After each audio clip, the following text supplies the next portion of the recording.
post-race Phoenix. You got Bull here hosting. Colton had to work today, so it's just going to be me and Ben. We're going to be recapping our thoughts post Phoenix and get your reaction as well. Before we get into that, Ben, how you doing today? Yeah, I'm doing good, man. Doing good. I mean, overall, it was a good week. Pretty much worked for the most part, but I did get a new car this week. I now have a Toyota Corolla, so pretty happy about that. But overall, it's been a good weekend. I mean, yesterday worked, of course, like I said. Got to watch some of the fastest racing on earth. Watch a little bit of IndyCar from Phoenix. That was definitely entertaining, and watched the watched a little bit of Kentucky, which we're not going to get into that. But Yeah, and also watched a little bit of NKU, and of course watched the race. But yeah, overall it was a good weekend. But Bull, what about you, man? yeah, it's been a busy day. I went to church this morning with the wife and the kids. Went out for lunch. Then watched the NASCAR race. So all in all, a pretty good day. Just went and picked the oldest one up from soccer referee training. So now excited to get in here and talk some NASCAR and give our thoughts from the post race, Yeah, where absolutely. we entered the fourth race of the year and only saw our second winner. Hmm. Tyler Reddick was unable to do the four-peat, and seen Ryan Blaney get the victory. What's your thoughts on the race, Ben? Yeah, I mean, overall, I thought it was a crazy race. I mean, a lot of tire fall off, or a lot of failures, I should say. I mean, I felt like we were watching last year's championship race. I mean, that's what it reminded me of. I mean, going into Phoenix, we knew that like how was this tire going to do this weekend, and like I said, I felt like I was watching a rerun of the 2025 championship race. So yeah, a lot of tire failures, and but yeah, I feel like overall it was a good race. I mean, Joe Gibbs Racing, they definitely look good. I mean, Christopher Bell dominated, but unfortunately didn't get the win, leading over 150 laps. And man, what a up and down day for Ryan Blaney. First of all, I mean, he had a fast car. He just ran into a lot of bad luck on pit road, and then he just never has that give up attitude. I mean, he worked his way up through the field, and then ultimately winning his first race of the year. But yeah, unbelievable, man. What a fantastic race. But what really stood out from you? Yeah, so I think this was definitely a two-horse race. It was Ryan Blaney and Christopher Bell all race. Hmm. Bell led the laps, but Blaney, he had to come through the field a couple different times and had one of the best cars. It was them two were the best cars all day, and it was impressive to see Blaney make that run through the field. And then when Yeah. that last caution come out, I was excited to see what the tire strategy was going to be. Last year at Phoenix for the championship race, two tires was the call. But this time they took four tires. Bell took four tires and restarted about ninth, 10th in that area, and uh, was able to come home, finish second. Was trying to run Blaney down, but was unable.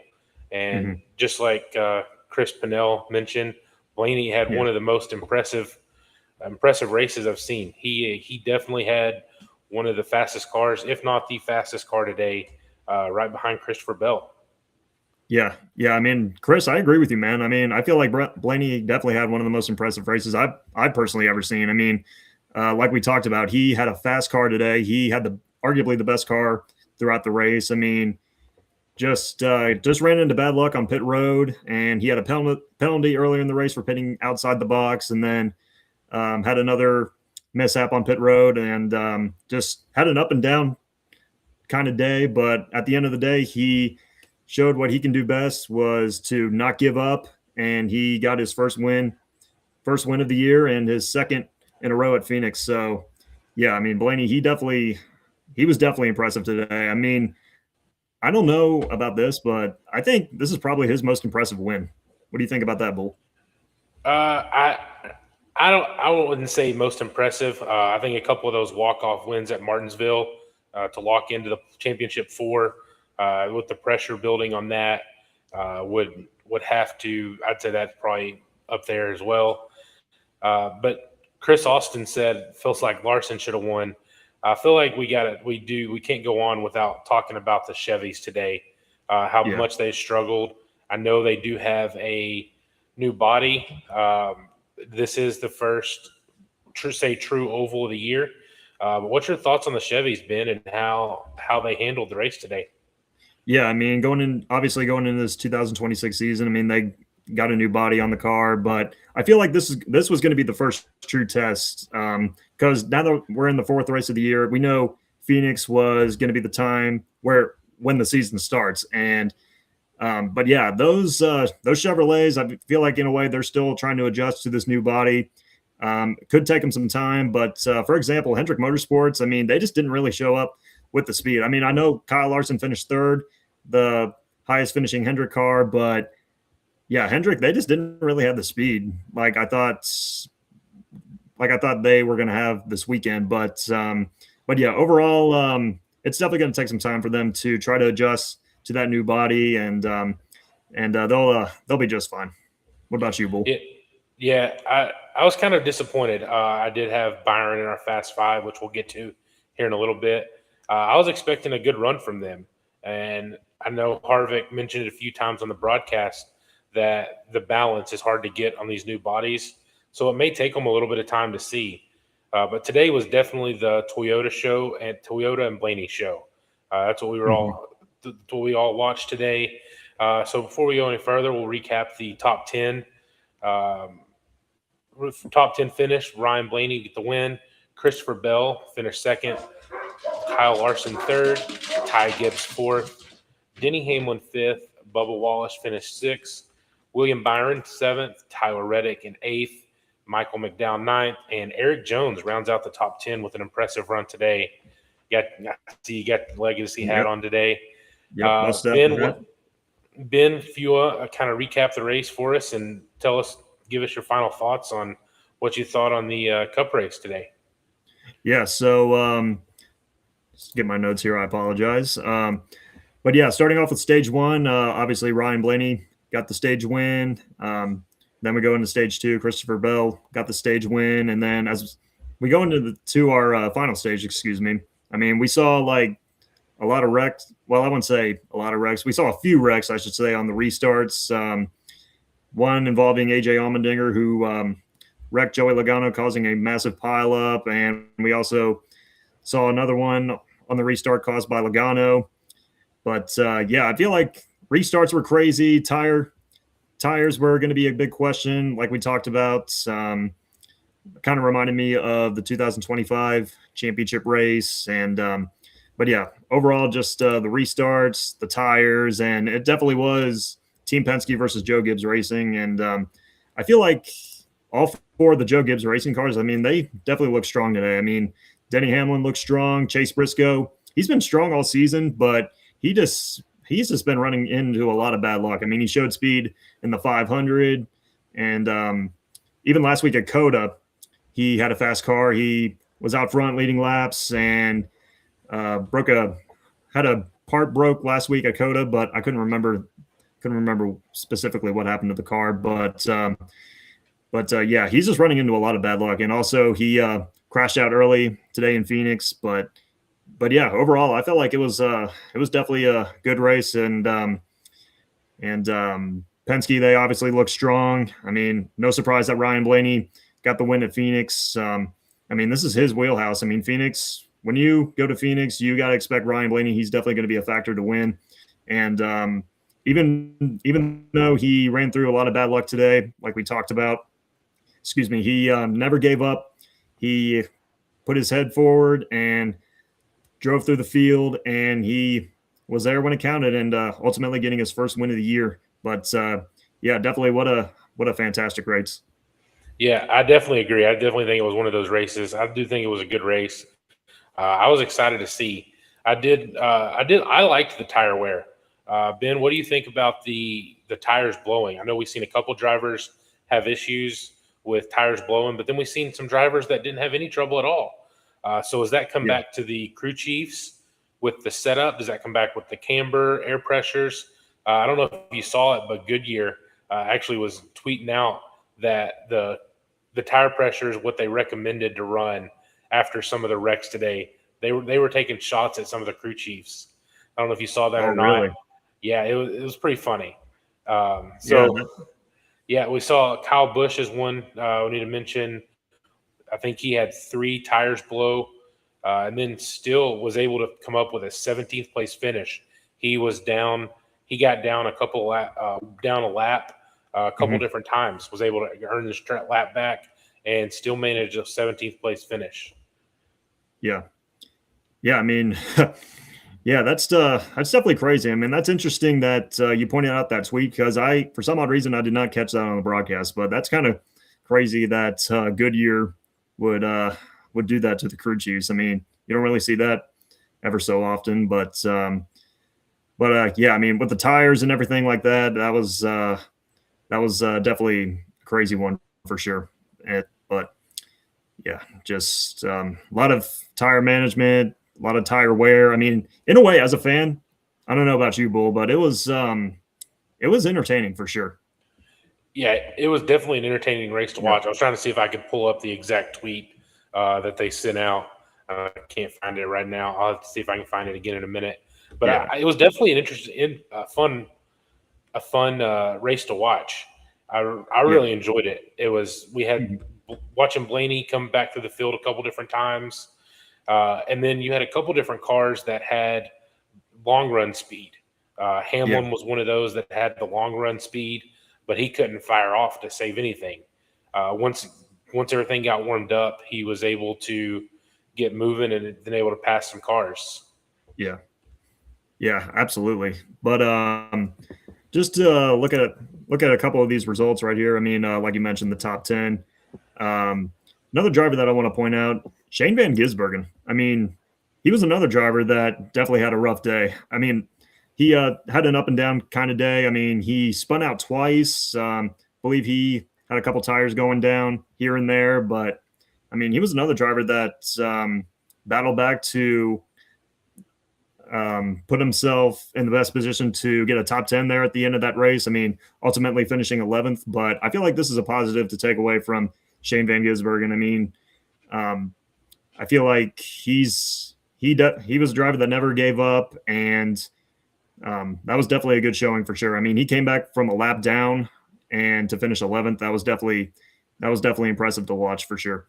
And then let's look more at these results. I mean, talking about Joey Logano, who finished in 31st, we talked about how Penske was going to be strong, and they definitely were. I mean, we saw not only Ryan Blaney, but Joey Logano obviously winning the pole this weekend. I mean, he showed up with a fast car. I mean, we knew that he was going to be a factor today. I mean, obviously, Phoenix, you can never count out Joey Logano when it comes to Phoenix. I mean, it's always been a good racetrack for him. But yeah, he showed up with good speed, but ultimately ran into bad luck getting involved in that wreck on the restart. But overall, I definitely like the speed of that 22 car, and it was definitely fun to watch for sure. And In then in chat, real quick, Chinnery mentioned the 48 is cursed. No matter who is driving it, the car was also running 35th on pure speed at one point. What are your thoughts on the 48 car this year? Anthony Alfredo driving today, substituting for Bowman with the Vertigo, and mhm, he ended up in a couple different wrecks today. Come home with a 33rd place finish after that big wreck with Joey Logano. yeah, Where does the 48 go from here, and how do they bounce back? man, that's definitely crazy. I mean, with everything that's been going on with Bowman and that 48 crew, I mean, we'll just have to see what they can do. I mean, obviously, winning your end doesn't get you into the playoffs anymore, or the chase, I should say. But yeah, they definitely. I mean, we're 4 races in. They're ice cold in the points, and they just need to find ways to put together some consistent finishes and try to compete for some wins because they're. I mean, we're 4 races in, and that team is already cooked. I mean, they are straight up cooked.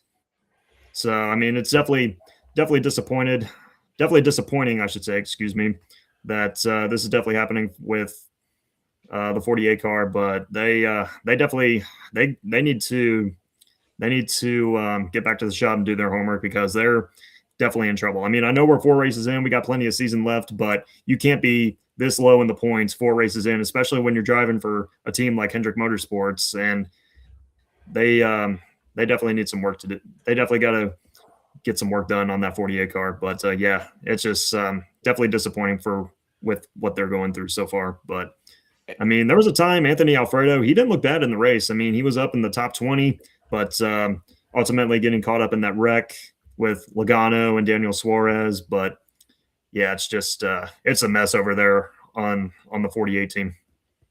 Yeah, and just like Chinnery pointed out, it's almost like it's not a driver issue; it's a car issue. That cars had struggled with speed all year, and everybody was blaming Bowman. They get Alfredo in there, and the car still struggles. Yeah, So, kind of takes a little bit of that off of Bowman. I'll be interested to see how long he is out for, if he can come back next week, and see if they can get it turned around, and see how that yeah, car ends up doing the rest of the year. I don't think that they're going to have a shot for the playoffs, just with the biggest holes they're in and missing a race. hmm, But I'm be interested to see if they can, what kind of run they can make. yeah, absolutely for sure. I mean, as a fan, I hopefully that 48 team can turn it around. But yeah, I don't think it's a driver issue myself. I mean, Alex Bowman, we know who he is as a race car driver. I mean, I feel like he's underrated. He doesn't get the appreciation that I feel like he deserves. I mean, he's just been going through a lot of bad luck, and um, but yeah, we'll just have to see what the future holds for Bowman in that 48 team, because it's definitely not looking good. And Yeah, just looking at the chat right here, Vegas is one of Bowman's better tracks if he's back. Yeah, that is a good point. I mean, he does have a win at Las Vegas in this next gen car, so that would be if he can come back to Vegas, I feel like he might put on a show there in Sin City. So, I mean, it definitely wouldn't be surprising to see him compete for a good finish, or who knows, maybe even a win. So, yeah, I agree, Chandry. I mean, Vegas is definitely a good track for Alex Bowman, but yeah, we'll just have to see what happens for sure. is there But any other driver you want to mention that was impressed you or had a trouble this week? I'm going to bring up Riley Herbst with yeah, 18th place finish. uh, Was also in a wreck at one point, had some trouble, and still battled back to finish 18th. So good showing by Riley today. yeah, I definitely agree. That's a good point that you brought up there, Bull. I mean, Riley Herbst, 18th. Even though he ran into some trouble today, there was a time during the race where he hit the wall, but after all that, he managed to get a top 20 finish. But yeah, is it still Heim time for you? Uh, you know, if that's two top 20 finishes for Herbst this year, he's showing Yeah, flashes, Ben. yeah, I didn't even think about that. He's definitely showing some flashes. Finishing eighth in the 500, he was in contention to win the Daytona 500 a couple weeks ago, and ran a rough race at Atlanta. Obviously, it was rough last week at Coda, but two top 20s in the first two races. I mean, that's definitely improvement right there for sure compared to where he was in his rookie year in the first four races. But I mean, obviously it's still early, but we'll just have to see what happens down the road. But as a fan, it's time. Your original Mr. Flashman, as uh, Chinry pointed out, even led a lap today. yep. Cody Ware. Cody Ware led a caution lap. Oh, excuse me. Cody Ware led a caution lap flash. Okay. Yeah. As a matter of fact, he put that in the group chat on Snapchat. Yeah, that was, yeah, Cody Ware showing those flashes. So that And was so definitely entertaining. we mentioned Larson and Byron struggling today. How about the 9 car and Chase Elliott? The struggles that he had, ended up with a 23rd place finish. I think at one point he ran out of tires, had to stay out. Mhm. He was down a set from earlier in the race towards the end and had to stay out. Him and Josh Berry, I think it was. And Mhm. as soon as it was 2, 3 laps, they had fell back through the field. What are your thoughts on Chase Elliott today? Yeah, I mean, yeah, that was definitely disappointing to see that from driver nine. I mean, obviously they just didn't have the setup, didn't really have the speed to show on the track. Like you mentioned, he stayed out with Josh Berry on one of those restarts where they were short.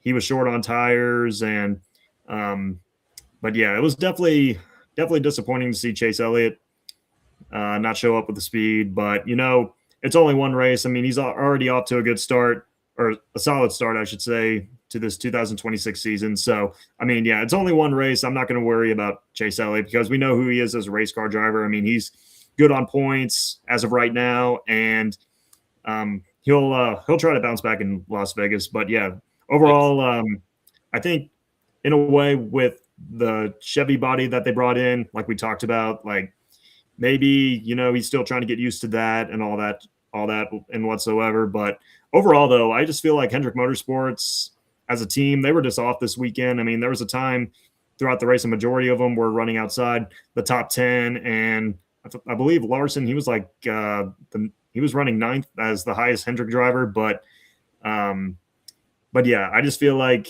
with this new Chevy body, maybe they just need some time to try to get used to it as we go into tracks like Vegas, Darlington, and a couple others.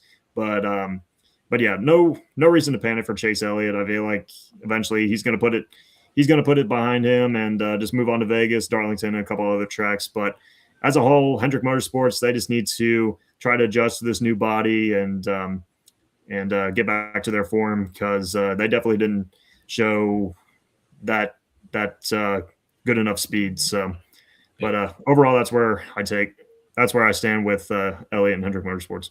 It's a good thing Colton isn't here today. As Chris points out, I don't think I've ever seen Elliott actually rip through the field in a green flag run in 3 years. All his good finishes are 0 mistakes or field flip. He's got to get a good point there. A couple years ago, Elliott was known as the road course guy, winning all of those, and hasn't even really been running up there in contention with the road courses. That's been SVG, Bell, Reddick lately. So I'll be interested to see if Elliott can find something out. If you look on Twitter, everybody wants to fire Elliott's crew chief. So Alan Gustafson wants to fire Alan Gustafson wants to fire him, and we'll see what happens. He was having a good run there at Atlanta before he got into some trouble there. That was actually mistakes on pit road that cost the Atlanta race. Yeah. But actually, it looks like NASCAR has got the standings updated. So give a brief rundown of those. Tyler Reddick remains in first. Ryan Blaney jumps to second, 60 points behind Reddick. Bubba Wallace falls to third, minus 72. Chase Elliott falls to fourth, minus 97.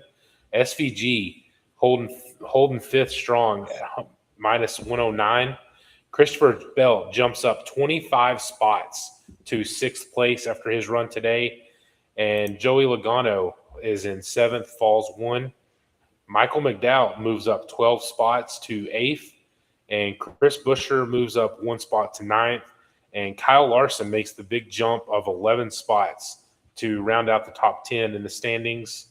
Anything interesting stands out there to you, Ben? Yeah, I mean, just to talk about trying to find my file here. I mean, yeah, obviously with this top five right here, I mean, 23-11, they've been the standout so far this year. I mean, obviously Reddick winning the first three races and Bubba Wallace holding on strong as well. But Shane Van Gisbergen in fifth place. How about that? I mean, going into the season, we knew that his biggest goal was to try to improve his oval performance. I mean, it's paying off. I mean, he led laps in the Daytona 500, but ultimately got crashed, got caught up in that big pileup, I should say. But he even scored a top 10 at Atlanta.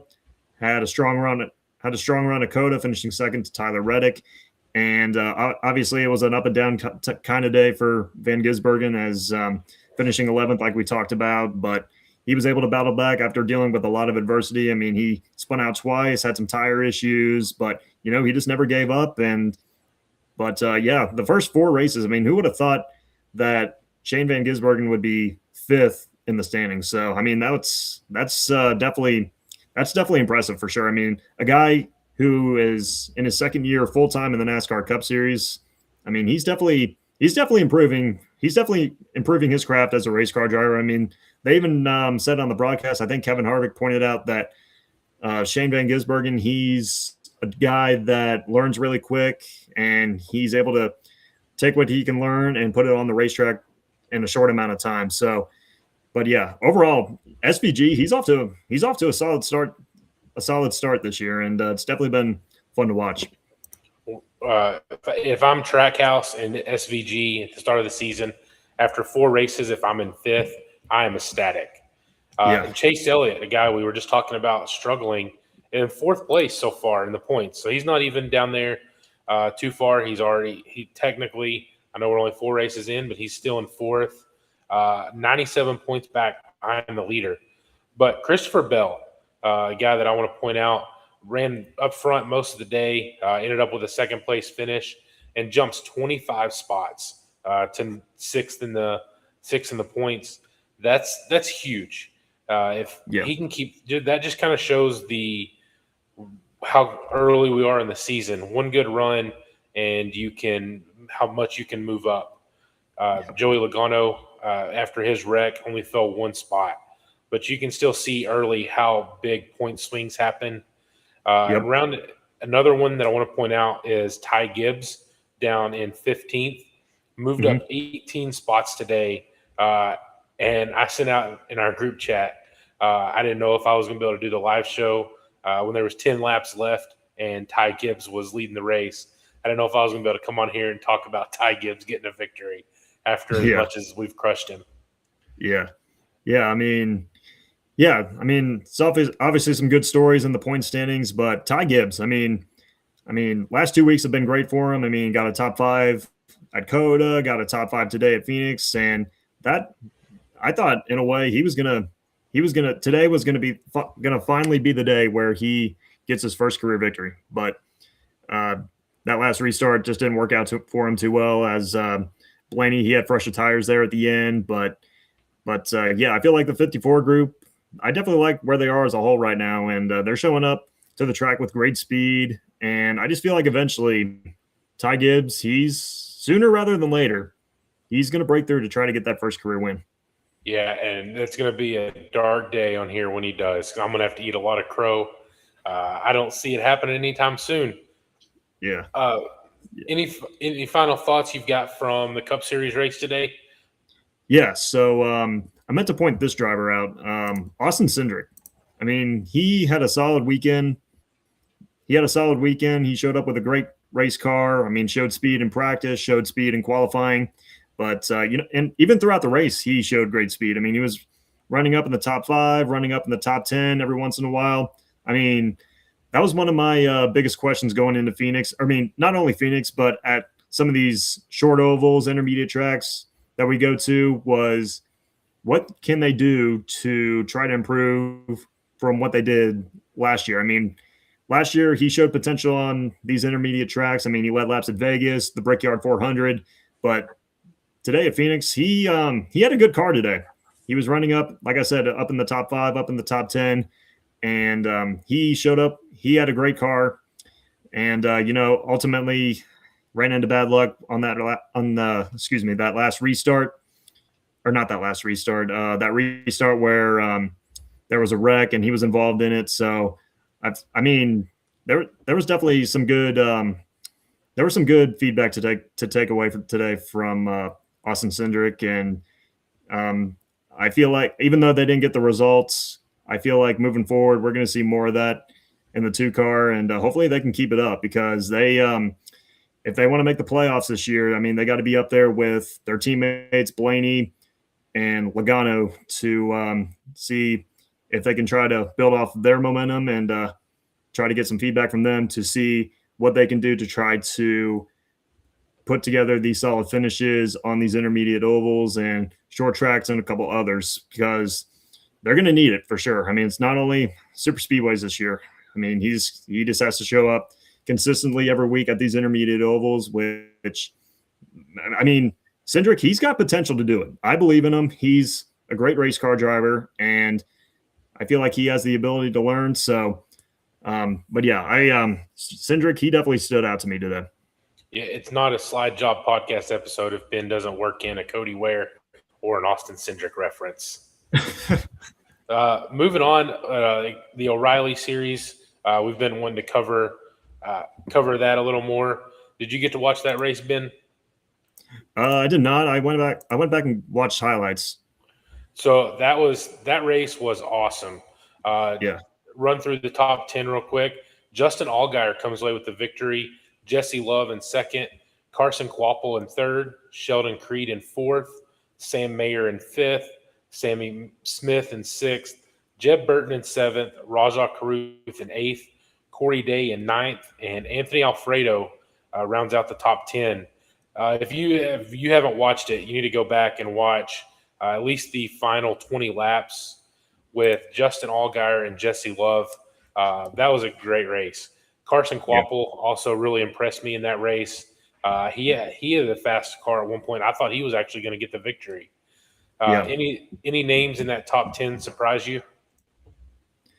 I mean, yeah, just looking at the top 10. I mean, I want to give Jordan Anderson Racing a shout out. I mean, Jeb Burton finishing in seventh, like you mentioned, Rajah Caruth finishing in eighth. But yeah, those guys really stood out to me. And overall, I just like the improvement that Rajah Caruth is doing. I mean, we knew he's a talented race car driver, of course. I mean, he showed a lot of potential in the truck series. He can run up front, he can win races. And I mean, he's definitely he's definitely off to a solid start this year in the O'Reilly series. And to get into the 32 car for the first time with Jordan Anderson Racing and get a top 10. I mean, that's definitely impressive for sure. And, you know, Jeb Burton, I mean, we don't really see him running up in the top 10 a lot at these intermediate ovals. So I feel like there was a lot of positive feedback to take away for Jordan Anderson Racing. I mean, but yeah, that was definitely a big step in the right direction for that race team. And overall, I just liked the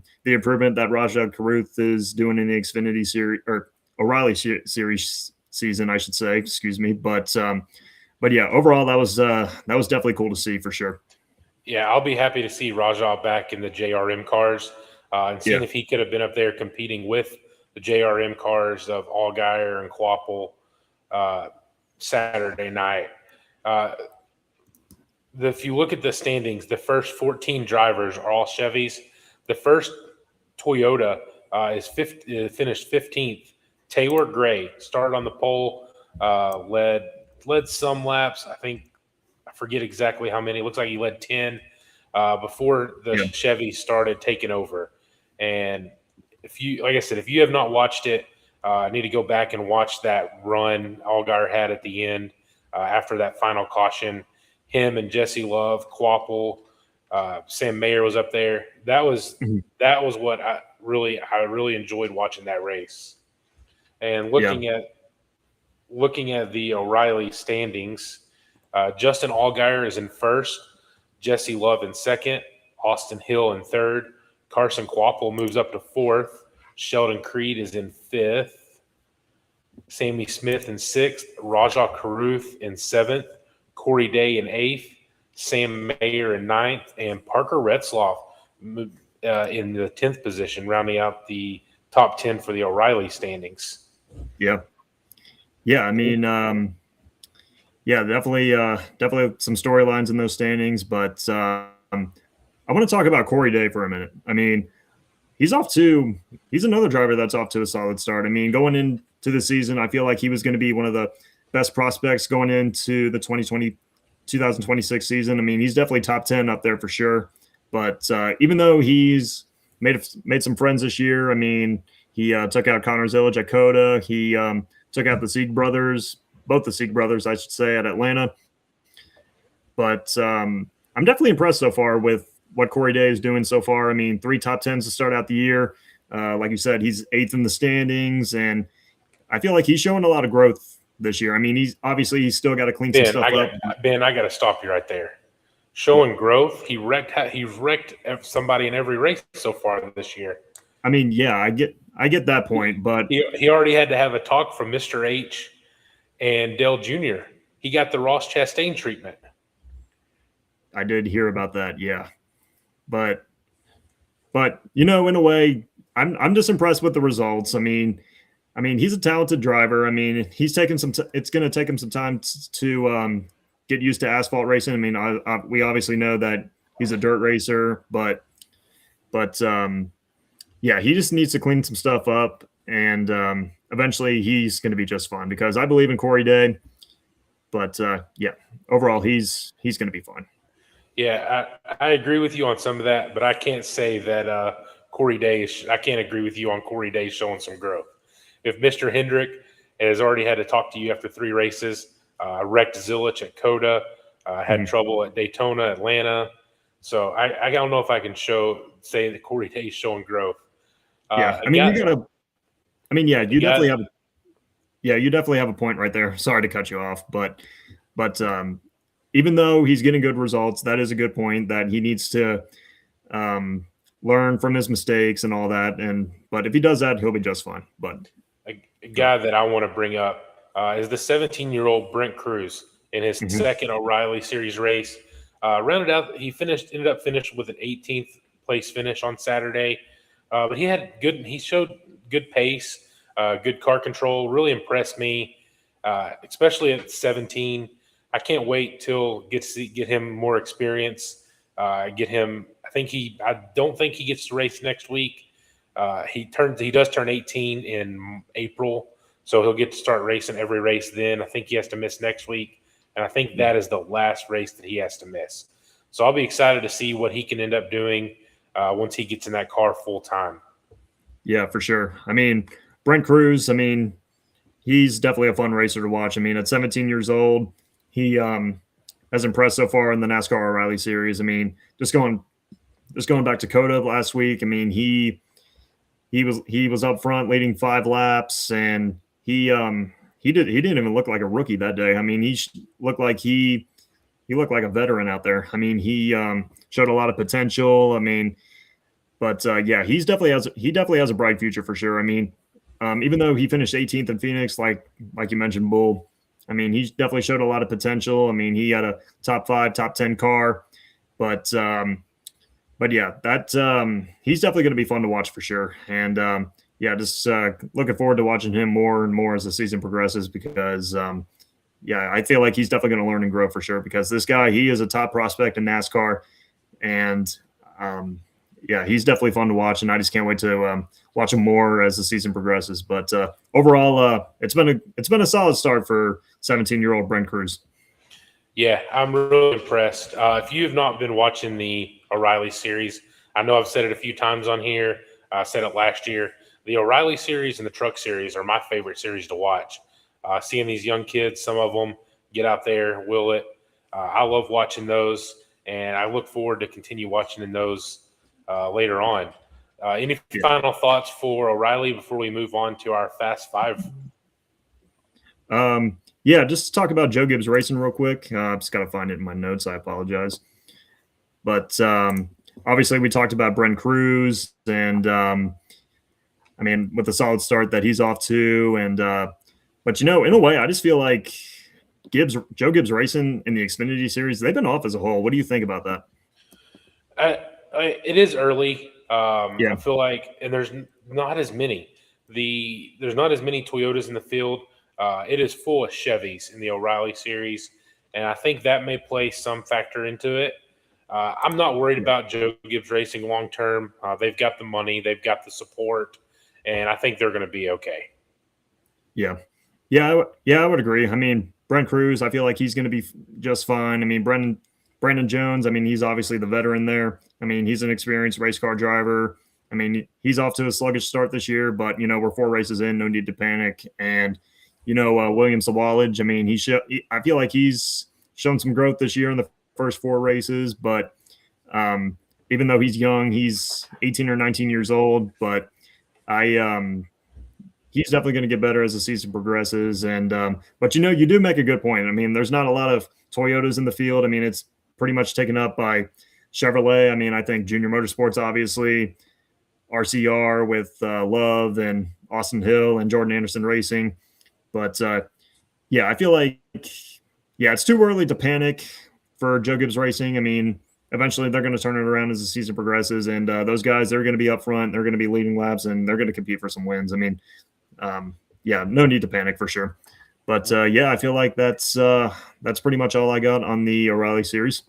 We're going to move on to cover our Fast Five point standings. Let us know down below your thoughts on the O'Reilly series, and if you're worried about Joe Gibbs. Moving on, recap our Fast Five, and of course, Ben had the Golden Horseshoe again. He had Bell, Carson Hocevar, Ty Gibbs, SVG, and Ricky Stenhouse. Colton had Ryan Blaney, Ross Chastain, Ryan Priest, Daniel Suarez, John Hunter Nemechek. I had William Byron, Chase Elliott, Bubba Wallace, Noah Gragson, and Cole Custer. We only get points for the top 20. And Ben, we also pick a O'Reilly Series winner and a Truck Series winner if we have it. We did not have an O'Reilly or a Truck Series race this week, so I had Allgaier with the victory, and Colton and Ben both had William Byron. So for the point standings for this week, Ben actually got 51 points. I got 41, including my 10 bonus points, and Colton finished with 39. So you'll have to come back Thursday to see how we pick for Las Vegas, where Colton will get to pick and see where he wants to pick first. Rounding out for the total scores, Ben has a pretty big lead on first. He's got 171 total. Then you got Colton in second with 157, and then I've got in last with 123. Ben, me and Colton were talking Thursday. I don't know what you were looking at, but at one point I thought you were about ready to get first and second with Bell and Gibbs. Yeah. And then somehow managed SVG and pulled out a top 20 finish with him as well. You have to let us in on some of your secrets. Not going to happen. I don't know what you're looking at, but that Golden Horseshoe's coming out of your ass at some point. I mean, I don't know. I think I'm just smarter than you guys. Oh, here we go. Mr. Cody Ware's winning Daytona. We'll see what happens. I mean, I just look at momentum and all that. So that's my secret. It was kind of crazy. You got all of the first picks that you wanted, except for in round one. I think you wanted Blaney, and you had Bell as your second pick. But you had Hocevar first in round two, Gibbs first in round three, SVG first in round four, and then Stenhouse in round five. The only one you didn't get points from is Stenhouse. I mean, he came close to a top 20. He finished 22nd, right? I think it was 22nd, 23rd. Yeah. I mean, but yeah, I mean, I so far I just like SVG, how his improvement so far on the ovals. Ty Gibbs going into this race, he had momentum from Kodak finishing in fourth, and Hocevar, he's definitely showed a lot of potential this year and a lot of growth. And I mean, he showed top 10 speed today, but unfortunately didn't get the result, ultimately finishing in 15th. But yeah, a lot to take away from. Yeah, moving back to the Cup Series. Any final thoughts that you have moving back to the Cup Series? Any final thoughts you have from the Cup Series today? I mean, overall, like we talked about, I mean, it was definitely a crazy race for sure. I mean, record breaking and cautions. They mentioned that on the broadcast. That was definitely crazy to see. But overall, I felt like it was that championship race at the end of last year. I mean, with the tires and everything like that. I mean, we definitely saw a lot of tire failures and everything like that. But I mean, overall, just a crazy race. But just to talk about these restarts, I mean, we saw 2 wrecks. Did you happen to see the big wreck on the restart caused by Logano when he got into Chastain? Like, what was your thoughts on that? I think Chastain just came up, or I'm sorry, Logano came up, and AJ Allmendinger was there. I think he came off that dog leg, came up, it got loose, spun out, and then came across the track. Is that the one you're talking about? Yeah, that is the one I'm talking about. Yeah, but, I personally think Logano just got loose. I don't think Chastain, or I know they were talking about Allmendinger maybe playing a role in that one, but I don't think Allmendinger had anything to do with it. I think he was there in his line, and Logano came up. Yeah, I think I would agree with you on that. I mean, it looks like Logano Logano came up a little bit and caused that chaos. But yeah, I feel like restarts, they were definitely crazy today. I feel like one of them with I feel like one of them, there was two drivers that stayed out on two tires. I couldn't remember at the top of my head who they were particularly, but in a way, I feel like maybe that was the cause of the two wrecks. I mean, you have two guys on the front row who had a disadvantage starting on the front row, and who knows, maybe that stacked everybody up who had fresher tires and eventually caused one of those wrecks. Yeah, I think that was the one where Elliott and Cindric, or I'm sorry, Elliott and Josh Berry stayed out, if I remember correctly. That sounds about right. Yeah, yeah, but yeah, what a big hit that Cindric took. That Yeah, was definitely that the was vicious. and even the hit that Suarez took in that one as well. That was a hard hit. I don't know if you saw that as well. I did What see that. Yeah. What was your thoughts? What was your final thoughts on the tire situation? Did you like the tires? Did you not like them? Did you like how we had it last year with the option tire? What do you think? I mean, yeah, I mean, obviously, when you go to Phoenix, number one question is the tires. I mean, obviously, the last three races there, I mean, they definitely kept me on at the edge of my seat as a race fan. I mean, going back to last spring, I mean, with the option tire, I mean, I felt like that produced some good racing. I mean, we saw guys flying through the field, starting at the tail end, and they were able to work their way up. But eventually, NASCAR decided to take that away, so that definitely sucked. But yeah, I mean, with this tire particularly, I mean, obviously we saw a lot of tire failures, like we saw in the championship race, like we talked about. But as a race fan, I was definitely entertained for sure. I mean, especially at the end of the race, it definitely kept me at the edge of my seat. Um, yeah, it was definitely fun to watch because you just never knew what was going to happen. I mean, with these tires and everything like that. But in a way, now that I'm thinking about it, that championship race where Goodyear brought in a new tire, smart move, but not really. But in a way, going back to Phoenix for the first time since that championship race, in a way, I was kind of surprised that Goodyear maybe didn't make any changes to the tire. Like we need to run a different tire for this race today compared to what we saw in the championship race. But as a fan, I liked it. I didn't care about it, or I did care about it, excuse me. But yeah, it was definitely some entertainment for sure. I really enjoyed the tire. Yeah, I guess, like I mentioned earlier, tire wear. This was the option tire we had from the same race last year. So they just basically took away the option, and this was the tire we ran. Same we ran for the championship race. I do like the tire wear, and I don't blame the tires blowing on Goodyear at all. I blame that. I think that's the crew chiefs with air pressure or their camber settings. So I don't put any of that on Goodyear, and I don't blame the crew chiefs either, trying to get every tenth of a second they can. If they think that's going to make their car faster, then go for it. They're going to punish their tires. If it works, they're going to be fast. So I don't put yeah, any of that on Goodyear, and I don't really put it on the teams. I like them trying to take advantage of either lower air pressure or a different setup. yeah, for sure, for sure. I can't disagree with you on that for sure. So before we get out of here, any closing thoughts from the race before we get out of here? I don't think so. I think that pretty much covers it. So that's going to conclude it for today. You can follow us on Twitter at Ben Miller PXP, at Bull _ 81818. You can get Colton at LFC _ 99, and you can follow the pod at SlideJobX on Twitter. And we'll catch you again on Thursday with our Fast Five and covering any of the news that happens this week. And we're out.